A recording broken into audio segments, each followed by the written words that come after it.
अपने पास आता है question number 27। Okay, question number 27, ठीक है। चलिए क्वेश्चन नंबर 27 को सॉल्व करते हैं हम लोग। ध्यान से देखिएगा, जितना भी हम लोग क्वेश्चन करते हैं ना, इसका हाइट एंड डिस्टेंस का बड़ा ही आसान क्वेश्चन होता है, ठीक है। हाइट एंड डिस्टेंस का टफ क्वेश्चन नहीं होता है, बड़े आसान क्वेश्चन होता है।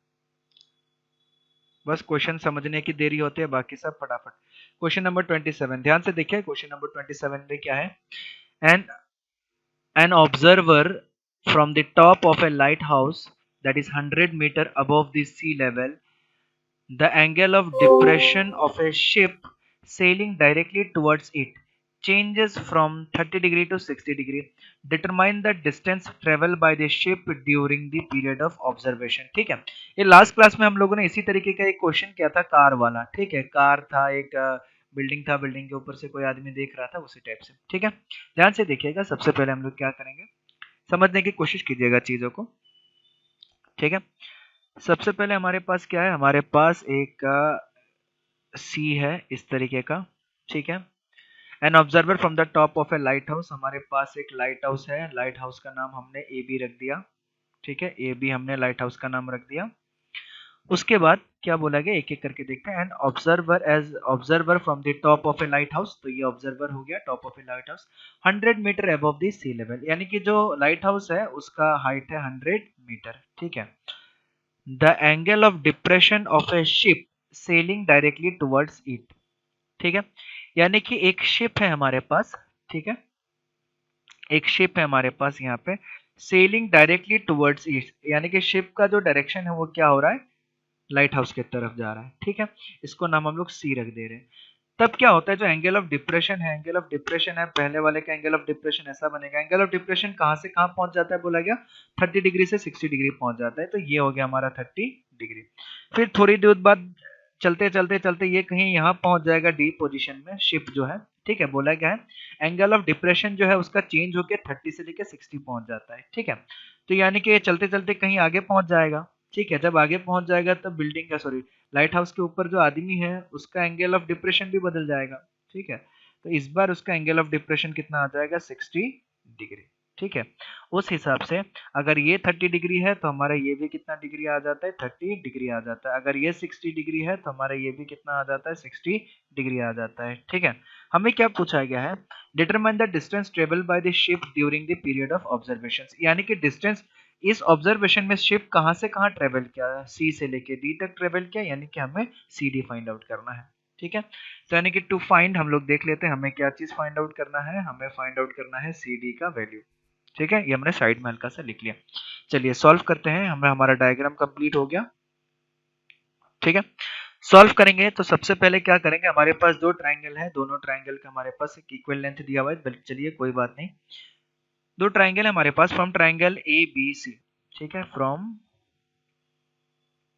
Triangle A B C, A B C triangle से हमें क्या पता चलता है, tan ऑफ 30 डिग्री। ठीक है, tan of 30 degree is equal to हमारे पास कितना निकल के आएगा, tan 30 degree A B by B C निकल के आएगा। ए बी बाई, अच्छे से लिखते हैं थोड़ा सा, A B by B C निकल के आएगा। ठीक है, tan 30 डिग्री हमारे पास होता है 1/√3, तो 1/√3 इक्वल टू कितना निकल के आएगा, ए बी हमारे पास कितना है 100 मीटर, और ये क्या आ गया बी सी। ठीक है, तो बी सी का वैल्यू कितना आ जाएगा, बी सी इक्वल टू हमारे पास आ जाएगा 100√3। ठीक है, इसको हम लोग 1 नंबर से सेव कर लेते हैं। दूसरा ट्राइंगल से, from triangle A B D. ठीक है, from triangle A B D, from triangle A B D हमें पता चलेगा tan of 60 degree is equal to, हम लोग कितना लिखते हैं, tan ऑफ 60 डिग्री मतलब tan of D, A B by B D आ जाएगा, A B by B D आ जाएगा। ठीक है, तो यानी कि tan 60 डिग्री होता है हमारे पास √3 is equal to A B का मतलब कितना हो गया 100 बाई बी डी। ठीक है, तो ये हमारे पास कितना निकल के आएगा, B D is equal to 100 by √3, इसको हम लोग 2 नंबर से सेव कर लेते हैं। ठीक है, उसके बाद दूसरा चीज यहाँ पे देखिएगा, यहाँ पे हम लोग दूसरा चीज क्या लिख सकते हैं, हमें किसका वैल्यू निकालना है, हमें सी डी का वैल्यू निकालना है। हमें पता है कि B B C equal to हमारे पास कितना हो जाएगा, बी सी अगर पूरा का पूरा देखेंगे तो बी सी हमारे पास, मैं थोड़ा सा यहाँ लिख देता हूँ ताकि जगह बचेगा हम लोगों का।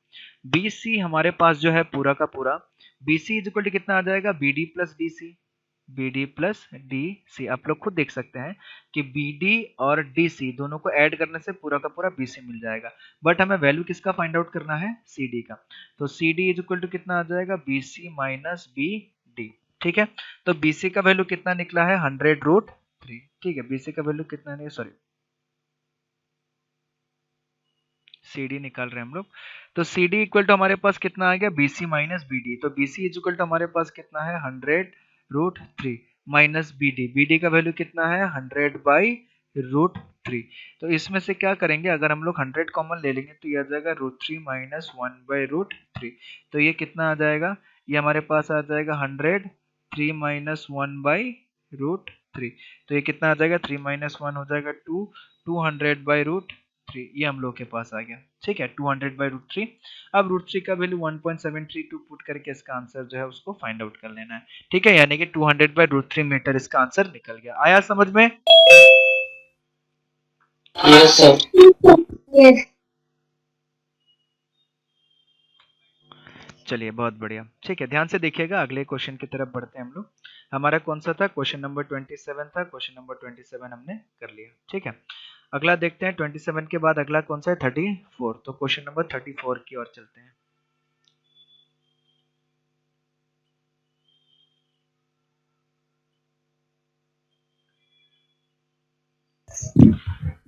Thirty two, 33, 34। Okay, question number 34।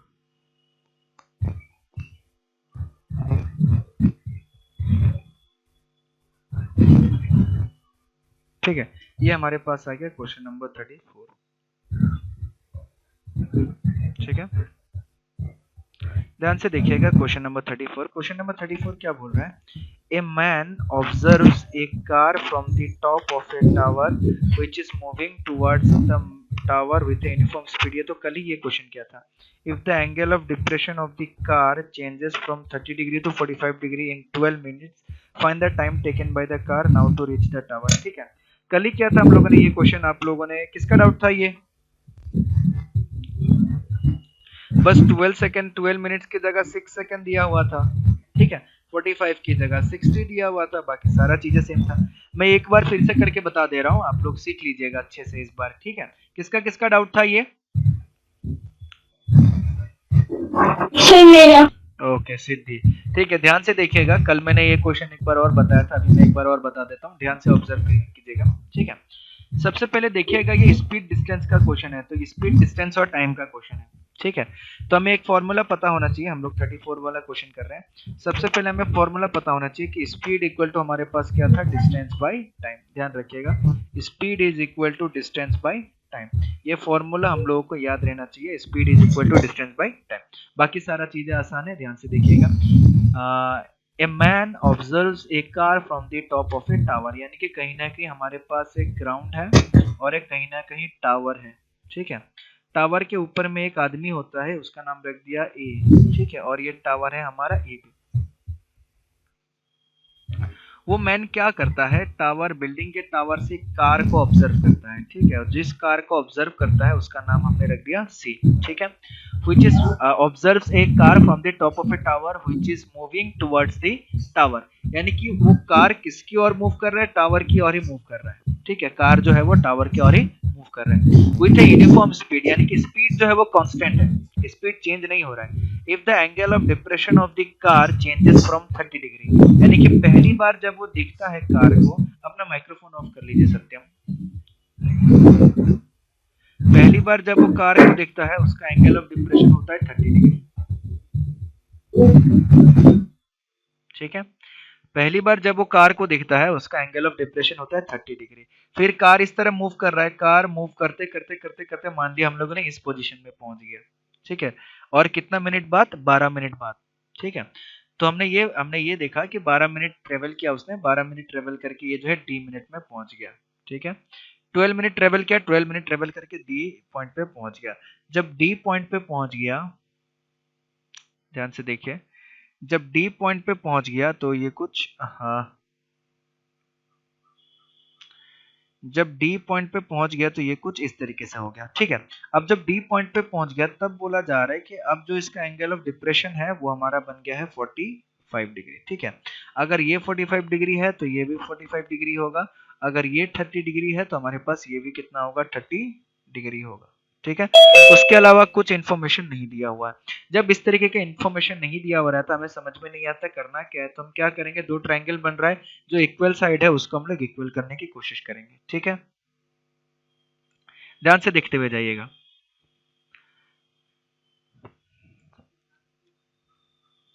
Solution,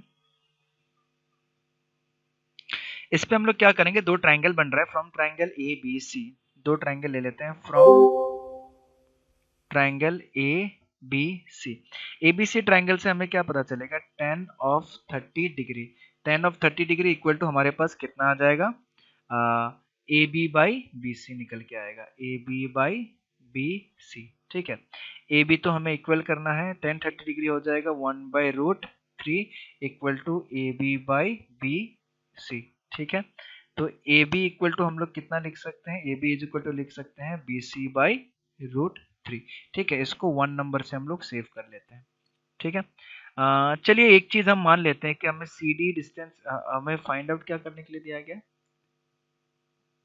find the time taken by the car now to reach the tower, ठीक है। यानी कि हमें ये टावर रीच करने में कितना समय लग रहा है ये निकालना है, ठीक है। डी पॉइंट से टावर रीच करने में कितना समय लग रहा है ये निकालना है। अब दूसरा ट्रायंगल ले लेते हैं हम लोग फ्रॉम ट्रायंगल, देखिएगा A B D, from triangle A B D. अब इसमें भी कॉमन साइड निकालेंगे, ए बी का वैल्यू निकालेंगे तो हमारे पास कितना हो जाएगा, tan of 45 degree is equal to, हम लोग कितना लिख सकते हैं, A B by B D, ठीक है। हम लोग कितना लिख सकते हैं, A B by B D. तो उस हिसाब से tan 45 डिग्री कितना होता है, 1 is equal to A B by B D, ठीक है। मैं अब इधर लिख देता हूँ, तो हमारे पास कितना आ जाएगा, A B is equal to B D के बराबर आ जाएगा, A B is equal to B D के बराबर आ जाएगा। इसको हम लोग 2 नंबर से सेव कर देते हैं, ठीक है। ध्यान से देखिएगा, बाकी सारा कैलकुलेशन आखिरी में होगा, पहले हम लोग ये कर लेते हैं। अब फ्रॉम 1 एंड 2 हमें क्या पता चल रहा है, फ्रॉम 1 एंड 2, यही चीज हम लोग बार बार करते हुए आ रहे हैं। 1 एंड 2 से हमें पता चल रहा है कि B C by √3 is equal to B D, ठीक है। तो यानी कि BC इज इक्वल टू कितना हो जाएगा, √3 BD, ठीक है। यहां तक सबको समझ में आया, किसी को कोई दिक्कत, नो सर। ठीक है। तो BC ध्यान से देखिए, BC इज इक्वल टू निकल के आया √3 BD, ध्यान से समझिएगा, BC इज इक्वल टू निकल के आया √3 BD। अब एक चीज ध्यान से देखिए, मेरे को क्या निकालना है, CD निकालना है मान लेते हैं।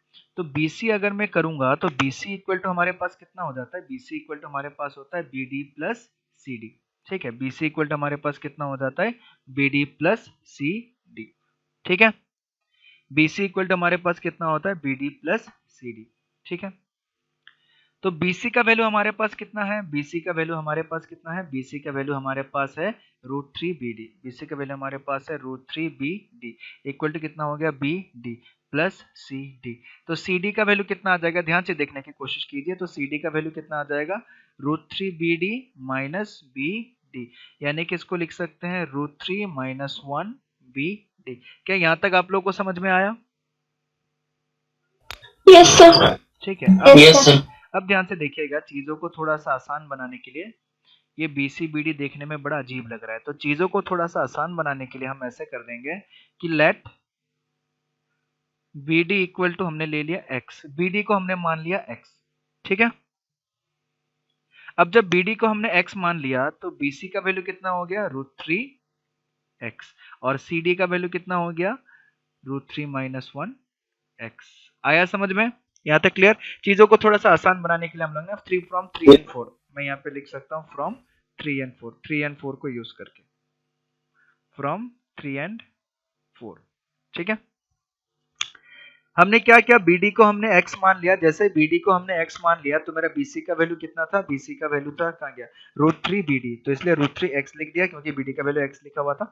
उसके बाद CD का वैल्यू हमारे पास कितना निकला था, √3 माइनस 1 BD, तो इसको √3 माइनस 1 x के फॉर्म में लिख दिया, ठीक है।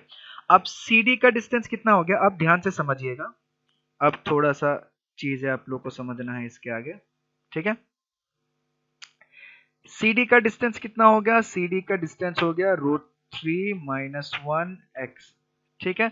CD को ट्रेवल करने में कितना टाइम लगता है? CD को ट्रेवल करने में लगता है 12 मिनट। आया समझ में? ठीक है। तो इसको आप Yes, sir. सेकंड में भी कन्वर्ट कर सकते हैं, कोई दिक्कत नहीं है, बट हम मिनट में रहने देते हैं। अगर आप चाहते हैं सेकंड में कन्वर्ट करना, तो CD का जो स्पीड होगा, यानी कि इस कार का जो स्पीड होगा, स्पीड इज इक्वल टू क्या होता है? Distance by time. CD distance कितना हो गया? √3 - 1x, और टाइम कितना लग रहा है? 12 मिनट। तो स्पीड कितना होता है? Distance by time.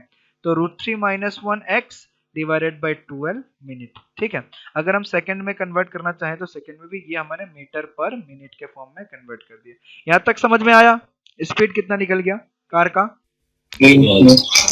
और कार का स्पीड जो है वो बोला गया है यूनिफॉर्म है, यानी कि कार का स्पीड जो है स्पीड चेंज नहीं कर रहा है, कार का स्पीड यूनिफॉर्म है, ठीक है। अब आगे देखते हैं, अगर रूट स्पीड ये हो गया तो हमें बताना है कि ये x डिस्टेंस ट्रेवल करने में कितना समय लगेगा, ठीक है। टाइम टेकन, टाइम रिक्वायर्ड, अगला निकालते हैं कि time required to travel distance BD, ठीक है। BD डिस्टेंस ट्रेवल करने में कितना टाइम लगेगा, अगला हम लोग ये निकालेंगे। स्पीड इक्वल टू कितना होता है हमारे पास? Distance by time. Speed equal to कितना होता है हमारे पास? डिस्टेंस बाय टाइम, सबको पता है, ठीक है। स्पीड यूनिफॉर्म है, यानी कि स्पीड चेंज नहीं कर रहा है, और स्पीड हमारा निकल चुका है √3 - 1x डिवाइडेड बाय 12, ठीक है, इक्वल टू डिस्टेंस। डिस्टेंस हमें कितना डिस्टेंस ट्रेवल करना है? BD डिस्टेंस ट्रेवल करना है, और BD का वैल्यू हमने कितना ले रखा है? x ले रखा है, ठीक है। BD का वैल्यू हम लोगों ने ले लिया x, और टाइम जो है, टाइम अपने को निकालना है, ठीक है। तो इसमें से क्या हो गया? x और x कट गया, तो टाइम इक्वल टू कितना हो जाएगा? टाइम इक्वल टू हमारे पास हो जाएगा 12 बाई √3 - 1, ठीक है। टाइम कितना हो जाएगा? 12 बाई √3 - 1, ये मिनट में है, ठीक है, याद रखिएगा, ये मिनट में निकाला है, सेकंड में नहीं हम लोगों ने। क्या √3 का वैल्यू दिया हुआ है? √3 का वैल्यू नहीं दिया हुआ है, तो हमें क्वेश्चन को ऐसे ही छोड़ देना है इतना ही में। तो टाइम कितना हो गया? 12 बाई √3 - 1 हमारा टाइम हो गया, ठीक है। तो ये वाला डिस्टेंस को यूज करके और ये वाला टाइम को यूज करके हमने स्पीड निकाल लिया, फिर उस स्पीड को यूज करके हमने इसका टाइम निकाल लिया। आया समझ में? Yes, sir. अब बन जाएगा क्वेश्चन? Yes, समझते sir. हैं? बन जाएगा सर। चलिए, बहुत बढ़िया, ठीक है। दो बार इस क्वेश्चन को डिस्कस कर लिया हमने, इस टाइप के क्वेश्चंस को, ठीक है।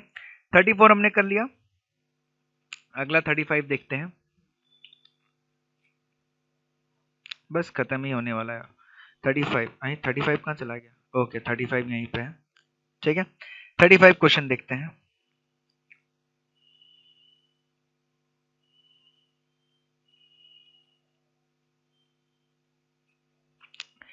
क्वेश्चन क्या बोला जा रहा है, ध्यान से देखेंगे हम लोग।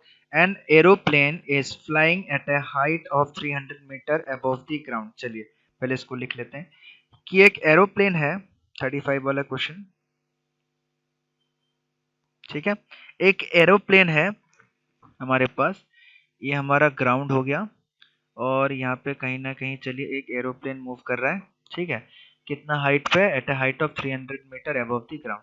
तो यहाँ पे जो एरोप्लेन है, एरोप्लेन उड़ रहा है कितना मीटर अबव में? 300 मीटर अबव, ग्राउंड से 300 मीटर अबव पे उड़ रहा है, ठीक है। इसको नाम दे देते हैं ए, इसको नाम दे देते हैं बी, ठीक है। उसके बाद बोला गया है flying at this height the angle of depression from the aeroplane of 2 points on both banks of a river in opposite directions are 45 degree and 60 degree। चलिए, ठीक है, थोड़ा सा इसको मैं आगे बना देता हूँ। क्या होता है, क्वेश्चन को समझने की कोशिश कीजिएगा, ठीक है। क्वेश्चन मैं फिर भी बता ही दूंगा। ये ए, ये बी, और ये 300 मीटर, ठीक है। और ये हमारा एरोप्लेन जो है इस तरीके से उड़ रहा है, ठीक है। यहाँ पर क्वेश्चन को समझिएगा, क्वेश्चन को समझने की कोशिश कीजिएगा, ठीक है। क्वेश्चन बड़ा ही आसान है, मैं एक एक पॉइंट्स करके समझा देता हूँ सारा क्वेश्चन। बोला गया an aeroplane is flying at a height of 300 metre above the ground, ये हमको समझ में आ गया, इसमें कोई दिक्कत नहीं। फ्लाइंग एट दिस हाइट, यानी कि इस हाइट पे उड़ते समय the the angle of depression from the aeroplane. अब ये डिप्रेशन कहां से मेजर किया जा रहा है? एरोप्लेन से मेजर किया जा रहा है, यानी कि एरोप्लेन से कोई ना कोई दिख रहा है, ठीक है।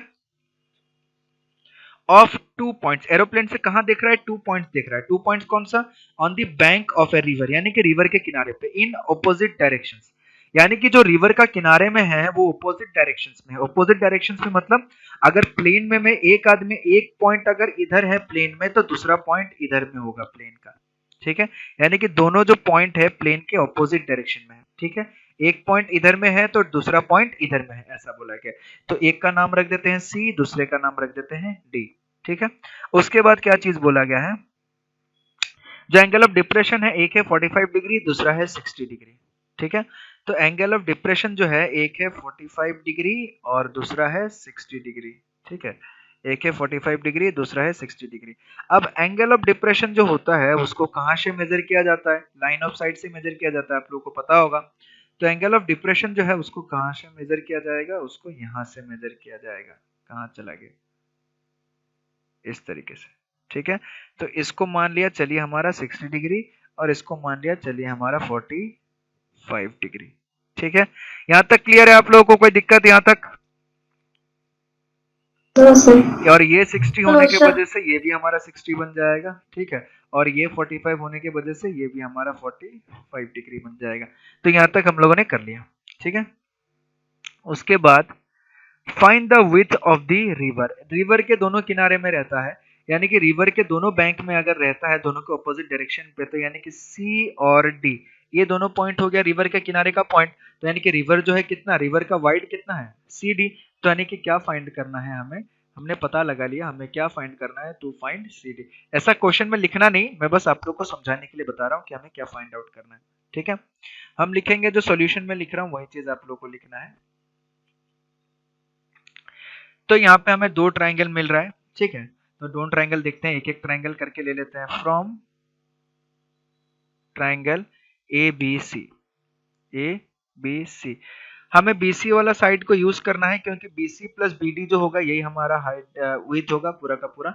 और ये ए बी दिया हुआ है तो ए बी को यूज करेंगे, तो उसके लिए हमें 10 यूज करना पड़ेगा, ठीक है। 10 of 60 degree is equal to, हमारे पास कितना निकल के आएगा? A B by B C निकल के आएगा, A B by B C निकल के आएगा, ठीक है। तो 10 60 डिग्री हो जाता है हमारे पास √3। ए बी का वैल्यू कितना दिया हुआ है? ए बी का वैल्यू दिया हुआ है 300, ये हो गया बी सी। तो बी सी का वैल्यू कितना निकल के आएगा? बी सी निकल के आएगा 300 बाई √3, ठीक है। बी सी का वैल्यू आएगा। दूसरा देखते हैं, from triangle A B D, A B D, ABD triangle से देखेंगे, ये वाला ट्राइंगल एबीडी, इस ट्राइंगल में देखेंगे तो 10 of 45 degree, 10 of 45 degree is equal to हमारे पास कितना आ जाएगा? A B by B D आ जाएगा, A B by B D, ठीक है। 10 45 डिग्री कितना होता है? 10 45 डिग्री 1 होता है। ए बी का वैल्यू दिया गया है 300, ये हमारा हो जाएगा बी डी, ठीक है। तो ये आ जाएगा B D is equal to 300, ठीक है। तो पूरा का पूरा जो बैंक है, पूरा का पूरा रिवर का जो विड है, वाइड है, कितना वाइड है? B D, sorry C D. तो सी डी इक्वल टू हमें फाइंड आउट करना है। C D is equal to हम लोग क्या लिख सकते हैं? B C plus B D, B C और बी डी मिला के दोनों कितना हो जाता है? सी डी हो जाता है। तो सी डी इक्वल टू हम लोग कितना लिख सकते हैं? बी सी का वैल्यू कितना है? 300 बाई √3, ठीक है, प्लस और बी डी का वैल्यू कितना है? 300। तो फाइनली सी डी हमारा कितना निकल के आएगा? अगर 300 हम लोग कॉमन ले लें तो 1 बाई √3 प्लस 1, यानी कि ये कितना हो जाएगा? सी डी अगर हम लोग लिखना चाहें तो सी डी हमारे पास आ जाएगा 300 इंटू 1 प्लस √3 बाई √3। तो √3 को हम लोग इसको इधर ऐसा भी लिख सकते हैं, √3 को इधर 3 इंटू 100, तो 3 √3 कट जाएगा, तो इसको लिख सकते हैं 100 √3 इंटू 1 प्लस √3, ठीक है। तो इसको हम लोग ऐसा भी लिख सकते हैं 100 √3 प्लस 3, ठीक है। √3 का वैल्यू कितना? 1.74, कितना दिया होगा? 1.73, तो 1.73 दिया हुआ है, तो ये हो जाएगा 100 इंटू 1.73 प्लस 3, ठीक है, यानी कि 4.73 हो जाएगा 100 इंटू 4.73, ठीक है। बाकी आप लोग निकाल लीजिएगा आगे, उतना वीड हो जाएगा हमारा किसका? इतना वीड हो जाएगा हमारा किसका? रिवर का। रिवर इतना वाइड हो जाएगा, ठीक है। तो ये समझ में आया किस तरीके से, इसमें तो कुछ करना ही नहीं था, ये तो बड़ा ही आसान सा क्वेश्चन था, बस ये BC वाला वैल्यू निकालना था, BD वाला वैल्यू निकालना था, दोनों को ऐड कर देना था तो हमारा वेट निकल जाता पूरा का पूरा। ठीक है, चलिए, तो ये कौन सा क्वेश्चन हो गया हमारे पास, 35 क्वेश्चन हो गया। ठीक है, अगला जाते हैं 37 पे, सॉरी 37 जाएंगे, उसके बाद सॉरी ये 37 ही था क्या, नहीं 35 था, ओके 37 पे जाते हैं, अगला 36 37।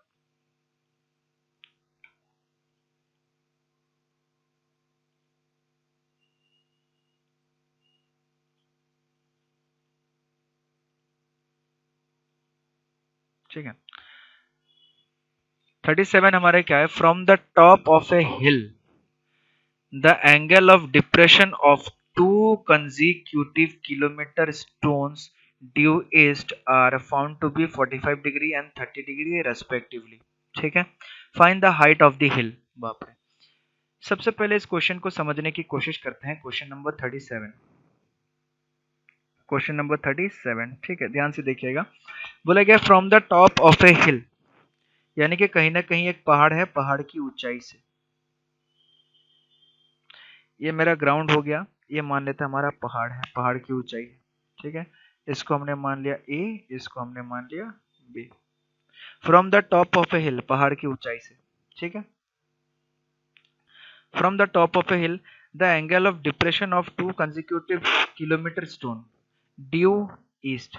ठीक है, ईस्ट मतलब कौन से साइड हो जाएगा, इस साइड होगा। ठीक है, इस साइड होगा, बट मैंने इधर ही बना दिया, चलिए कोई दिक्कत नहीं, इसको इधर बना देते, उसको कहीं भी बनाएंगे आंसर में कोई फर्क नहीं पड़ने वाला है, आंसर उतना ही आएगा।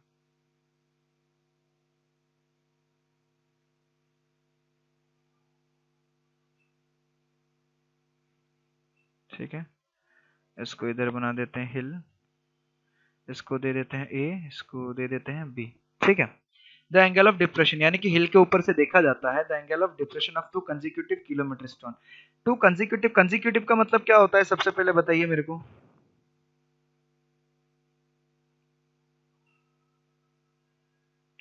कंसेक्यूटिव का क्या मतलब होता है, लगातार। लगातार। ठीक है, तो मान लेते हैं एक स्टोन मेरा सी इधर है, दूसरा स्टोन मेरा डी इधर है। ठीक है, और बोला गया है, ध्यान से देखिएगा, कंसेक्यूटिव किलोमीटर स्टोन मतलब इन दोनों के बीच का जो डिस्टेंस है, 1 किलोमीटर के बाद कंसेक्यूटिव बोला है ना, तो यानी कि इन दोनों के बीच का जो डिस्टेंस है वो 1 किलोमीटर है। ठीक है, अब एंगल ऑफ डिप्रेशन बोला गया है कि एक का 45 डिग्री, दूसरे का 30 डिग्री। ठीक है, तो चलिए देखते हैं किसका 45 डिग्री होगा, किसका 30 होगा। ठीक है, एंगल ऑफ डिप्रेशन अगर हम लोग चेक करेंगे तो ये हमारा हो जाएगा 30 डिग्री।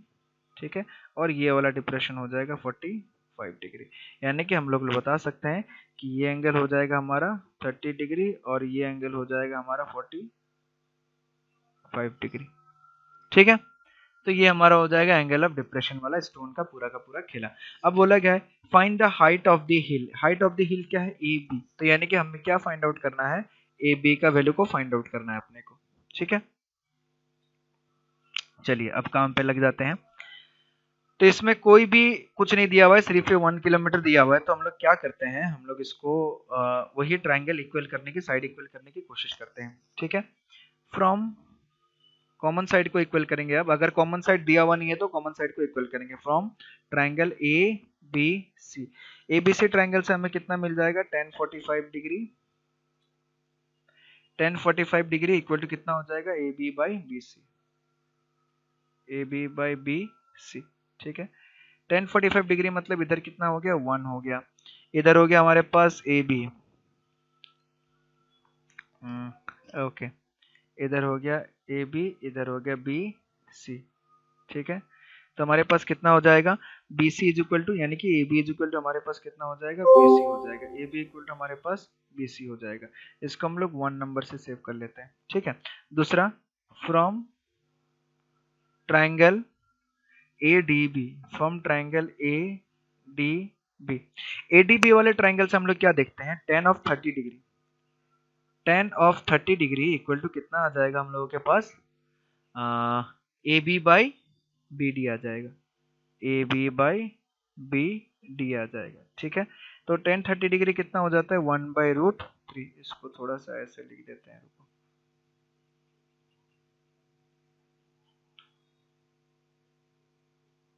जगह नीचे ही बना लेते हैं ना, तब बढ़िया रहेगा। तो tan 30 डिग्री कितना हो जाएगा, 1/√3 is equal to A B by B D. ठीक है, तो यानी कि A B is equal to इस बार कितना आ गया, ए बी इक्वल टू हमारे पास आ गया बी डी बाई √3। ठीक है, फ्रॉम 1 and 2। ठीक है, ध्यान से देखिएगा, फ्रॉम 1 and 2। फ्रॉम 1 and 2 हम लोग क्या लिख सकते हैं, इधर आ गया B C is equal to हमारे पास कितना हो गया, बी डी बाई √3। ठीक है, यानी कि ध्यान से देखिए, B C B D is equal to कितना हो गया, √3 बी सी। ठीक है, B D is equal to निकल गया √3 बी सी, ये निकला ना, हाँ ओके। अब ध्यान से देखिएगा, हमें क्या फाइंड आउट करना है, हमें ए बी फाइंड आउट करना है। ए बी फाइंड आउट तभी हो पाएगा जब दोनों में से कोई ना कोई एक डिस्टेंस हमारा निकल जाएगा। अब देखिए बी डी, पूरा का पूरा बी डी, ठीक है, B D minus B C equal to कितना होना चाहिए, 1 किलोमीटर होना चाहिए। B D minus B C equal to कितना किलोमीटर होना चाहिए, 1 किलोमीटर होना चाहिए। ध्यान से देखिएगा, हमें क्वेश्चन में दिया गया है, इसको हम लोग चलिए 3 नंबर से सेव कर लेते हैं। ठीक है, B D minus B C, यानी कि पूरा का पूरा बी डी में से अगर बी सी को हटा देंगे तो हमें कितना किलोमीटर मिलेगा, 1 किलोमीटर मिलेगा। तो हम लोग ऐसे भी लिख सकते हैं, B D minus B C is equal to हमारे पास कितना हो गया, 1 हो गया। ठीक है, तो हम लोग ऐसा भी लिख सकते हैं कि B D is equal to 1 plus B C. इसको हम लोग क्या 4 नंबर से सेव कर लेते हैं। ठीक है, अब देखिए ये भी बी डी हो गया, ये भी बी डी हो गया, दोनों को इक्वल कर सकते हैं। तो हमारे पास आ गया फ्रॉम 3 and 4। तो 3 and 4 से हमें क्या पता चला जाएगा, √3 BC is equal to 1 plus BC। ठीक है, तो यानी कि √3 BC minus BC is equal to 1। ठीक है, यानी कि BC अगर कॉमन ले लिया, इधर आ जाएगा √3 माइनस 1 इज इक्वल टू 1, यानी कि BC का वैल्यू कितना आ गया, 1 बाई √3 माइनस 1। ये किसका वैल्यू आ गया, BC का वैल्यू आ गया। ठीक है, अब जैसे बेसिक का वैल्यू आ गया, ए बी इक्वल टू हमारे पास कितना था, बी सी था, तो बी सी का मतलब ही क्या हो गया, ए बी हो गया। तो ए बी इक्वल टू कितना हो गया, 1/√3 माइनस 1 मीटर, या सॉरी किलोमीटर के फॉर्म में आएगा ये, किलोमीटर। ठीक है, तो height of the hill, height of the हिल कितना हो गया, 1/√3 माइनस 1 किलोमीटर। ये कहीं ना कहीं मेरे को कुछ गड़बड़ी लगा, हाँ हो सकता है, गड़बड़ी नहीं हो सकता है, इसका हाइट थोड़ी दिया हुआ, ये तो स्टोन है। ठीक है, तो 1/√3 माइनस 1, √3 का वैल्यू नहीं दिया गया है, तो √3 का वैल्यू नहीं दिया गया, तो हम इस क्वेश्चन को ऐसे ही छोड़ देंगे। क्वेश्चन में ध्यान रखिएगा, जब भी √3 का वैल्यू दिया जाता है तभी √3 का वैल्यू पुट कीजिए, अदरवाइज क्वेश्चन को ऐसे ही छोड़ दीजिए। अगर क्लास बंद हो जाता है तो फिर से सब लोग ज्वाइन कीजिएगा। ठीक है,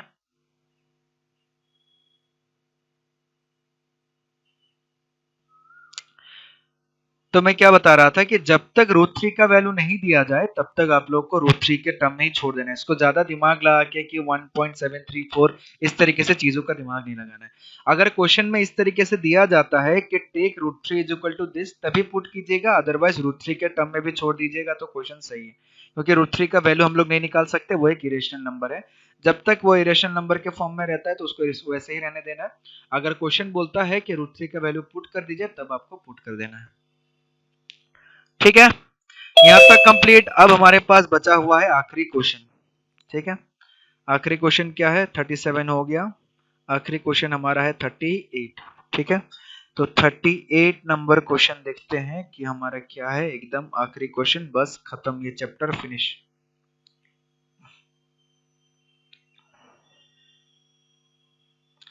आखिरी क्वेश्चन बोला गया है कि if at some time of a day the ratio of the height of a vertical standing pole to the length of its shadow on the ground is √3:1, then find the angle of elevation of the sun। बाप रे, then find the angle of elevation of the sun at that time। खतरनाक question पूछ दिया गया है तो। ठीक है, चलिए देखते हैं हम लोगों से सॉल्व हो पाता है या नहीं हो पाता है। बोला गया if at some time of a day, दिन का किसी भी समय में, ठीक है, the ratio of the height of a vertically standing pole. ठीक है, चलिए पहले इसको ड्रॉ कर लेते हैं, बाकी सब बाद में देखेंगे, धीरे धीरे करते हैं। तो हमारा क्वेश्चन है 38, क्वेश्चन नंबर 38। ठीक है, हमारे पास एक ग्राउंड है, एक वर्टिकली स्टैंडिंग पोल है, ठीक है, उस पोल का नाम हम लोग रख देते हैं ए बी, ठीक है। अब क्या बोला जा रहा है, दिन के किसी भी समय में एक वर्टिकली स्टैंडिंग पोल है, उसका रेशियो किसके साथ, to the length of its shadow on the ground, उसके ग्राउंड पे जो शेडो बनता है, ग्राउंड पे शेडो बनता है, मान लेते हैं सी पॉइंट पे शेडो बनता है, ठीक है। तो ये ए सी उसका शेडो हो गया और ए बी उस पोल का हाइट हो गया, ठीक है। उसके बाद is root 3:1, then find the angle of elevation of the sun at that time. Angle of elevation of the sun, यानी कि अगर मैं इसको ऐसा मान लूं, ये अगर एंगल ऑफ एलिवेशन हुआ सन का, ठीक है, तो हमें ये थीटा एंगल निकालने के लिए बोला गया कि ये थीटा एंगल क्या होगा। ये अगर सन हो गया, ठीक है, इसको मैंने सन मान लिया अपने मन से, तो ये सी वाला एंगल, सी वाला वैल्यू निकालना है, थीटा एंगल का वैल्यू फाइंड आउट करना है, ठीक है। तो सबसे पहले एंगल हाइट पोल का, और ध्यान से देखिएगा पोल का और उसके शेडो का हाइट का रेशियो दिया गया है √3:1, ठीक है। यानी कि पोल का हाइट हमारे पास क्या हो गया, ए बी, ठीक है, और उसका शेडो क्या हो गया, पोल का हाइट, चलो ऐसे लिख देते हैं, let height of a pole, height of a pole, pole का जो हाइट है उसको हमने ले लिया, चलिए ए बी, ठीक है। Shadow of a pole, shadow of a pole, pole का जो शेडो है उसको ले लिया, चलिए हमने ए सी। अब अकॉर्डिंग टू क्वेश्चन हमें क्या दिया गया है, A B is to A C, ठीक है। A B is to A C equal to हमें कितना दिया गया है, √3:1, ठीक है। यानी कि A B by A C is equal to हमें दिया गया है √3। अब A B by A C is equal to √3 दिया गया है, तो बताइए कि एंगल क्या यूज करेंगे, टेन करेंगे, कॉस करेंगे, साइन करेंगे, कॉट करेंगे, क्या यूज करेंगे, टेन यूज करेंगे। फ्रॉम ट्राइंगल हम देखते हैं, फ्रॉम इसको हम लोग 1 नंबर सेव कर लेते हैं, ठीक है। From triangle A B C, tan theta equal to कितना हो जाएगा हमारे पास, A B by A C, ठीक है। टेन थीटा इक्वल टू हमारे पास निकलेगा ए बी बाई ए सी, तो tan theta is equal to कितना हो गया, √3/1, ठीक है, क्योंकि रेशियो कितना है, √3/1, √3/1 मतलब कितना हो गया, tan theta is equal to √3 हो गया। अब बताइए tan theta is equal to अगर √3 है तो थीटा इक्वल टू कितना डिग्री होगा, 60 डिग्री, ठीक है। तो angle of elevation of the sun कितना होगा, therefore angle of elevation of the sun, उस पॉइंट का angle of elevation of sun कितना हो जाएगा, 60 डिग्री, इज 60 डिग्री। क्लियर है, हो गया, खत्म। तो ये चैप्टर फिनिश, हम लोग का सारा क्वेश्चन सब कुछ खत्म, ठीक है। सब लोगों ने क्वेश्चन बना लिया होगा मेरे ख्याल से, ठीक है। जितने लोगों ने नहीं बनाया है, सारा क्वेश्चन देखिएगा, जो भी एक आध क्वेश्चन आप लोग का बचा हुआ है कंप्लीट करना, सारा कंप्लीट कर लीजिएगा, क्योंकि मेरे ख्याल से मैंने पिछले 7-8 दिन से सिर्फ और सिर्फ इसका क्वेश्चन ही डिस्कस कराया है बैठ के, ठीक है, पूरा का पूरा इसका क्वेश्चन ही डिस्कस करवाया है, ठीक है। तो मैं चाहूंगा कि आप लोग इसको अच्छे से पढ़े, इसको अच्छे से कंप्लीट करें, ये लेक्चर 6 था इसका, ठीक है। तो चलिए फिर आज का क्लास हम लोग यहीं खत्म करते हैं, कल हम लोग नया टॉपिक स्टार्ट नहीं करेंगे, ठीक है, क्योंकि फिर एक दिन स्टार्ट करेंगे फिर आगे नहीं हो पाएगा तो उसकी वजह से दिक्कत होगा। तो कल हम लोग नया टॉपिक स्टार्ट नहीं करेंगे, हम लोग नया टॉपिक स्टार्ट करेंगे फिर मंडे को, ठीक है, परसों एग्जाम है। तो कल देखिएगा, आप लोग का जो भी डाउट है, कुछ पॉइंट में अगर दिक्कत हो रहा है तो आप लोग कीजिएगा, अगर दिक्कत नहीं हो रहा है तो एग्जाम के लिए प्रिपरेशन करेंगे हम लोग, ठीक है। तो चलिए कल के लिए अच्छे से प्रिपरेशन कीजिएगा एग्जाम के लिए, थैंक यू। तो आज कोई भी होमवर्क नहीं है आप लोगों का, एग्जाम के लिए प्रिपेयर कीजिए मस्त होके, ठीक है, जितना क्वेश्चन करना था हम लोगों ने कर लिया। चलिए, thank you. Thank you, sir.